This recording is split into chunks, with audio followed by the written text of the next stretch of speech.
The first thing you think when you wake up is how badly you want to go back to sleep. Each day feels just as monotonous as the last, but there are no signs of change and you like it that way. Change means being more up or being more down, and since you're never really prepared for either, you gladly settle for that gray area. There aren't really good or bad days.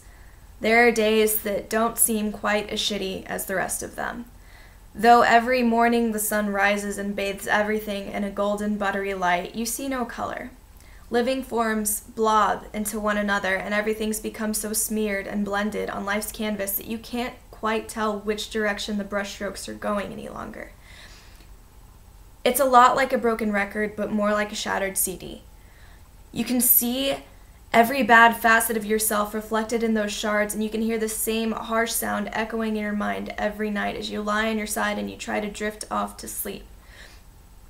The pieces of that CD have become so weathered and eroded that it doesn't seem like they'll ever be whole again. You welcome sleep every night, but the journey to get to it's the worst. You lie on your back and in the silence hear nothing but the sound of your own heartbeat. It's the same sound, over and over and over and over and over and over again, louder than any cataclysmic storm, interrupting your sanity as it tries to make itself heard. And even when you succumb to that desperately desired, sought-after sleep, it doesn't remedy anything because nightmares are like playground bullies, pushing and poking and prodding at your dreams until they become wallflowers and vanish from your mind. It's unsettling to be asleep, but you feel more pain when you're awake. Being awake makes you aware of your breathing and how every time you inhale, you feel like you're robbing deserving people of that oxygen. The guilt rises in your chest and your throat constricts. It feels a lot like suffocating. You're blinded by dizziness and plagued with an aching heart, and you're reminded of what true depression really is. And even when you can ignore the fact that you loathe every aspect of your being for the briefest second, that minuscule moment feels undeserved. The depression has become your comfort zone, yet it's a place you find no security. People smile politely at you and ask if you're okay, and the response is the same every time. You're just a little tired.